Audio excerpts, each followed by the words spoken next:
Well, hello everyone. Supervisor Jim Desmond with you here with a SANDAG update, which is the SANDAG is a transportation agency here in San Diego County who is trying to tax us out of our cars. On a bit of good news, they were not able to get enough signatures to place on the ballot this November for a sales tax increase. Another half-cent sales tax increase, which they will need to get 3 half-cent sales taxes passed through most of San Diego County to help pay for their $165 billion project they're proposing, which is basically a transit system throughout San Diego County. The other means of payment for this very expensive transportation system is through a mileage tax, which politicians will tell you it's not in there. Yes, it is in there. I can tell you for certain that mileage tax is still part of this plan that was passed in December of last year. And in just another instance of SANDAG not keeping its promises, much like the 67, the 78, and many other highway projects that were promised and you're currently being taxed for and will be paying that tax to 2048.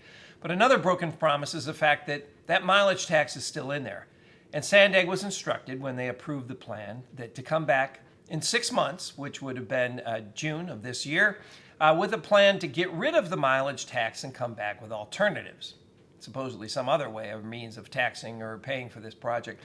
So they came back last week to the board of to the board of directors of SANDAG, and they said, well, we don't have a plan now. We don't have any alternatives, even though they were directed to come back within 6 months. And they say, now we need about a year to look at do the public outreach and everything else on the mileage tax and other potential ways of paying for this overpriced transit system.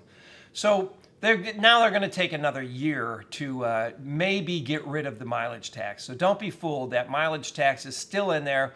3 half-cent sales tax, a mileage tax, and they want to turn over 800 miles of our current freeways into managed lanes, which is another name for toll lanes, to pay for this system, which I think shouldn't even be even talked of. It's more about putting everybody on buses and trains when we should be embracing technology, autonomous vehicles, electric vehicles, and making our roads more efficient as opposed to trying to get us all on buses and trains. One of the other recent changes that SANDAG has put forth on this 2021 transportation plan is the fact that they were going to have the central hub located where the Spa Wars is located, which is basically where the I-5 and Pacific Highway come together.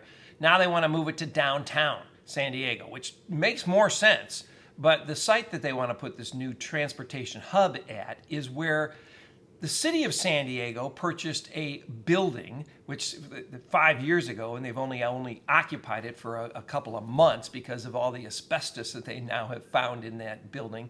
And so now they're proposing to put a transportation hub on that site, which means your transportation dollars are going to go towards building potentially a new city hall and the teardown of this debacle building that they actually purchased several years ago to fix the woes of San Diego and City Hall with your transportation dollars. So be very wary when SANDAG wants to move where they want to put this and how they're going to spend your transportation dollars. It should be spent on transit and also on roads and freeways.